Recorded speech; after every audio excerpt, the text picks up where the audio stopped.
내년도 예산안 심사 의결 시한이 12월 2일 바로 내일입니다. 법정 기한 내 처리 힘든 분위기죠. 예산 심사 주요 쟁점 또 처리 전망 국회 예결위원장을 맡고 있는 더불어민주당 우원식 의원과 이야기를 나눠보겠습니다. 의원님. 네, 안녕하세요. 우원식입니다. 네, 의원님. 자, 예산안이 현실적으로 내일이 법정 기한인데 네, 처리는 힘든 거죠? 네, 그렇게 보이기는 하는데요. 뭐 가능성 있습니까? 어제 국회의장 주재로 여야 원내대표 회동에서 결정된 것처럼 여야 예결위 간사가 12월 2일 그러니까 내일 오후 2시까지 예산안과 관련된 쟁점 사항을 해소해달라 이렇게 심사기일을 연장했거든요. 네. 그래서 법정 처리 시한인 내일까지 최대한 노력을 해보고 그래도 안 되면 이번 정기국회가 끝난 9일까지는 처리할 수 있도록 그렇게 노력을 해볼 생각입니다. 자, 12월 9일이 정기국회 끝나는 날인데 그때는 가능하다 이 말씀이네요. 네, 지금 그렇게 해야 되는데 근데 이제 참으로 답답한 거는 현재 여당과 정부가 권력기관 예산에 대해서는 손도 못 대게 하는 게 문제입니다. 이게 긴축재정이나 건전재정 한다고 사실은 다른 부서 예산은 많이 줄였거든요. 그러면서도 권력기관만은 고통분담을 할 수 없다. 이런 태도여서 예산심의가 매우 어렵게 진행이 되고 있죠. 예컨대 권력기관이라면 대통령실이나 지금 행안부 경찰국 이런 걸 말하시는 겁니까? 검찰, 감사원 이런 등등의. 그래서 협의가 될 수 있는 거는 처리하고 도저히 안 되는 부분들이 있으면 그거는 이제 그 예결위 간사협의체에서 해야 되는데 정말 불가능하다 이렇게 생각되는 거는 원내대표 협상으로 갈 수밖에 없을 것 같고요. 그리고 하여튼 위원장으로서는 내년 예산을 한 푼이라도 더 국민에게 혜택이 돌아갈 수 있도록 그런 예산을 만드는 길을 포기하지 않고 끝까지 협상이 잘 진행될 수 있도록 할 생각입니다. 자, 결국 이 내일이 지나면 결국은 이제 법정 시한 지난 거니까 정치적談判이런 형태로 정리를 해야 되는 상황인 건가요? 지금도 사실은 그렇습니다. 이게 서로 중요하게 생각하는 쟁점들이 있고 정치적談判이라고 하는 게 국민들의 민생을 어떻게 잘 챙겨 나갈 것이냐 그런 점에서 이제 그 판단을 해가는 것이니까요. 충분한 협의를 통해서 해 나가야죠. 지금 국민의힘이나 대통령실 입장에서는 원안이 아니면 준예산으로 가겠다, 검토하겠다 이런 얘기도 했거든요. 혹시 민주당은 이 준예산 부분하고 또 자체적으로 그때 수정안 있다 얘기를 했던 걸로 저희 방송에서 한 방송에서 얘기했던 것 같은데 어떻게 보고 계십니까? 비록 예산안 처리가 법정 시한을 지키지 못한다고 하더라도 여야 합의로 처리하는 게 제일 중요합니다. 이게 근데 이 준예산 편성 이야기를 하고 있잖아요. 그 굉장히 불안정한 결과인데 이렇게는 가지 말아야 되거든요. 이제 문제는 지난번에 제가 말씀을 드렸습니다만 예산안 심의에 들어가기도 전에 여권에서 준예산 얘기를 먼저 꺼냈단 말이에요. 여권에서 꺼낸 거죠, 이거? 예, 그렇죠. 그 얘기는 뭐냐면 내 말 안 들어주면 내 마음대로 하겠다 이런 거거든요. 예산안은 합의가 안 되면 정부안대로 올라가고 그렇게 돼서 야당이 반대하면 예산안이 없어지니까 그 전에 예산을 준해서 쓰는 게 준예산이거든요. 아니 그건 문재인 대통령 때 썼던 예산안 그대로 쓸 수 있습니까? 사업성 예산은 빼고 경직성 예산만 하기 때문에 국민이 굉장히 고통스러운 거죠. 그렇죠. 그래서 지금 이제 그렇게 준예산 그냥 내 마음대로 하겠다 이런 자세인데 이렇게 되면 야당으로서 할 수 있는 수단은 정부 동의를 받아야 하는 증액은 포기하고 꼭 막아야 될 예산을 감액하는 야당 단독의 수정안을 검토하지 않을 수 없는 겁니다. 그러면 지금 국회가 지금 정부 예산을 증액은 못 하잖아요. 세목 신설도 못 하고 감액만 가능하시다는 거네요. 정부가 동의를 해줘야 되는데 그거 동의를 안 하는 거니까요. 그런 상태에서 정부는 준예산 하겠다고 그러면 국민이 훨씬 더 고통스럽거든요. 국민들이 그래서 한다면 야당이 정부가 낸 이 안에서 꼭 막아야 될 예산만 딱 감액을 하는 그런 수정안을 검토하지 않을 수 없는 거죠. 이제 이렇게는 가지 말아야 되는데 야당 저는 이제 위원장이니까 직접 관여는 안 한다고 하더라도 야당이 이런 만약의 상황을 대비하지 않을 수 없는 겁니다. 지금 현 정부 또 여당 입장에서는 내년 예산안 처리 정말 중요하지 않겠습니까? 네, 그러면 매우 중요한 한 해 살림살이인데 조금 여당 입장 좀 이해가 안 된다 이런 부분 네. 있을까요? 예결위원장 입장에서. 그러니까 이게 예산안은 예. 정부와 여당이 주도하고 꼭 처리해야 되는 거 아니겠습니까? 이 민생이 점점 나빠지고 경제 상황도 악화되고 있는데 정부 여당이 오히려 예산안 심의를 보이콧하는 겁니다. 전 한 번도 이런 걸 보질 못했어요. 아하. 어제 주호영 원내대표 기자간담회에 만약에 이상민 장관 해임 건의안을 강행하면 예산안 처리는 물 건너간다. 이건 야당이 하던 소리예요. 야당이 여당한테 해야 될 얘기를 여당이 야당한테 한 그렇죠. 거네요. 예산안 처리 물 건너간다. 예. 극심한 정쟁에 빠질 거다. 이렇게 얘기하는 거는 야당이 원래 해야 될 얘기인데 아하. 여당이 하고 있는 거니까 본인이 여당인지 야당인지 헷갈려하는 것 같아요. 아하. 또 그리고 지난 목요일까지 이견 없이 원만하게 소위 심사를 진행을 했거든요. 근데 네. 느닷없이 막판에 와서 가장 중심이 되는 여당이 국회법의 절차에 따라 상임위를 통과한 예산안을 본인들이 동의하지 않았다고 회의를 불참하고 아하. 또 정부도 거기에 동조해서 회의에 들어오지 않는 겁니다. 예. 이 국회가 회의를 열었는데 여당도 안 들어오고 정부까지 그 예산안 처리하는데 네. 정부까지 들어오지 않는 거예요. 이건 완전히 국민을 무시하고 국회를 무시하는 오만방자한 태도거든요. 네.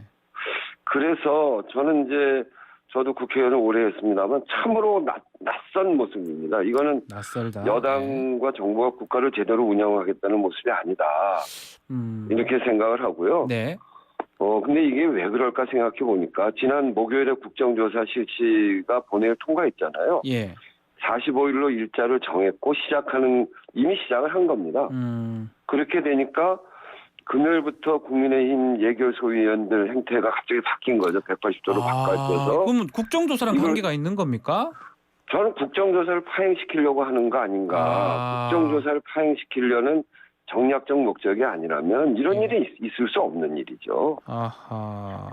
근데 뭐 또 한편으로는 국민의힘 입장에서 봤을 때는 뭐 본인들이 의석도 적을 뿐더러 또 이 완전 윤석열 대통령이 추진하려고 했던 그런 어떤 예산들이 거의 다 삭감이 됐잖아요. 예컨대 그 공공주택 사업 같은 거 1조 1,400억 삭감이 됐더라고요.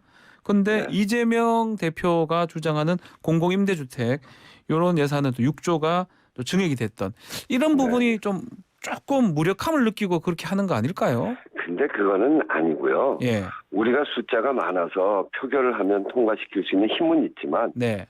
국회에서 예산을 증액하는 것은 정부가 동의하지 않으면 증액을 할 수가 없습니다. 아하. 그러니까 이게 타협 지점이 있는 거예요. 힘의 균형 지점이 있고. 네네. 근데 그거를 이렇게 반발하고 예산은 나 모르겠다, 나 우리 심의 안 한다 이렇게 하는 건 말이 안 되는 거죠. 그러니까 이를테면 네. 이재명표 뭐 공공임대주택 예산 이게 뭐 이재명표라기보다는 공공임대주택이 필요합니다. 이게 분양주택도 필요하고 공공임대주택도 필요한데 네. 예결위에서 양당이 다시 논의해서 합의를 보면 상임위의 동의를 얻어서 다시 증액하는 절차가 있습니다. 그런 거죠. 그리고 지금 말씀드린 대로 공공분양도 필요하고 공공임대도 필요한데 네. 이게 이제 다만 이제 올해 예산안에 비해서 공공임대 예산이 5조 7천억이나 삭감된 거 아니에요? 여기에 대해서 민주당 증액이 필요하다는 거고 정부 여당은 공공분양이 필요하다 이런 건데 네. 사실은 말씀드린 대로 삭감된 공공분양의 증액분 공공분양을 증액해야 되는 건 우리 당이 동의해줘야 되고 네. 지금 상임위에서 증액된 공공임대 예산은 정부 동의가 필요한 거니까 현실적 요구를 잘 살펴서 이걸 적절하게 현실에 맞게 잘 조정해내면 됩니다. 아하. 네.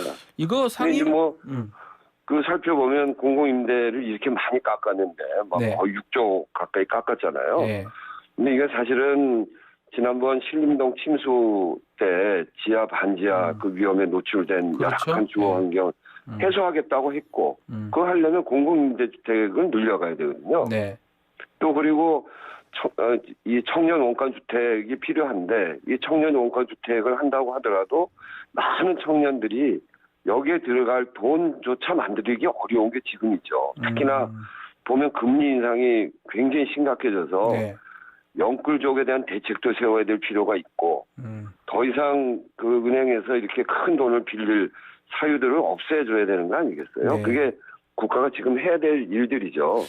이런 현실적 필요성을 잘 감안하면서 양쪽이 다 쓸 수 있는 지렛대가 있거든요. 그거 가지고 서로 타협하면 되는 일입니다. 그 말씀이 지금 좀 전에 말씀도 하셨지만 예결위가 그렇게 좀 정상적으로 운영이 돼야지만 그런 논의를 할 수 있다.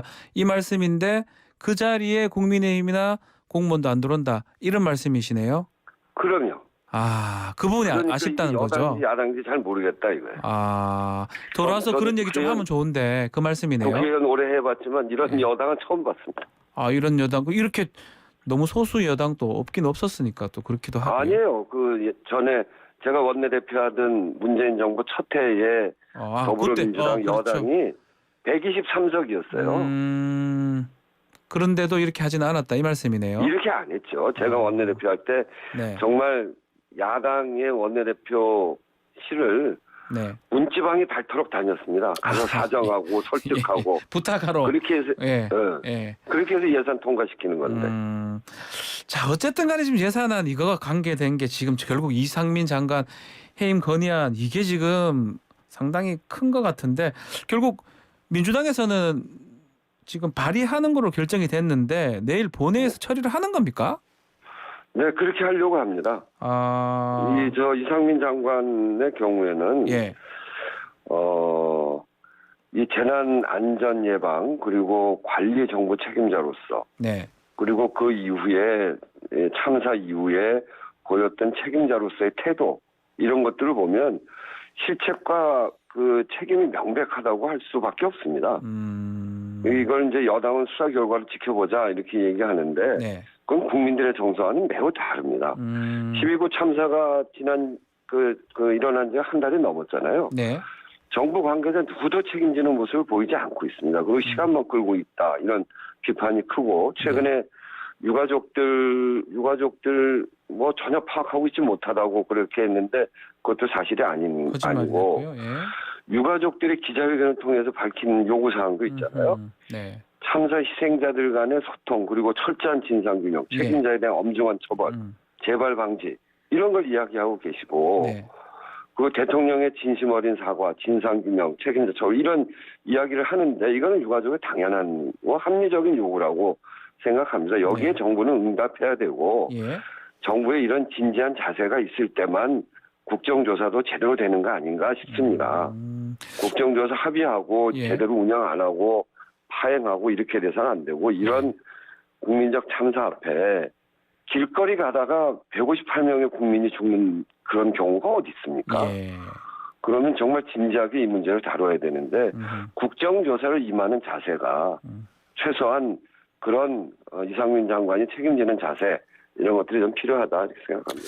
그 이상민 장관 얘기 나오니까 지금 전해진 바로 따르면 대통령실에서는 이 경질 얘기가 나오니까 대통령이 민주당 같은 소리하고 앉아있네는 안 했습니다. 민주당 같은 소리라고 이렇게 반응을 했다고 하던데 그거 보셨습니까? 네, 동아일보에서 썼더라고요. 동아일보에서 쓴 거 보니까 맞는 얘기인 것 같은데 윤석열 대통령다운 화법인 것 같아요. 근데 참으로 유감스럽습니다. 이게 사실이라면 또다시 윤석열 대통령 발언의 품격에 대한 국민들 걱정이 커질 거고 또 그 말뜻은 애초부터 윤 대통령이 이상민 장관에 대한 문책을 고려하고 있지 않다 이런 반증 아니겠어요?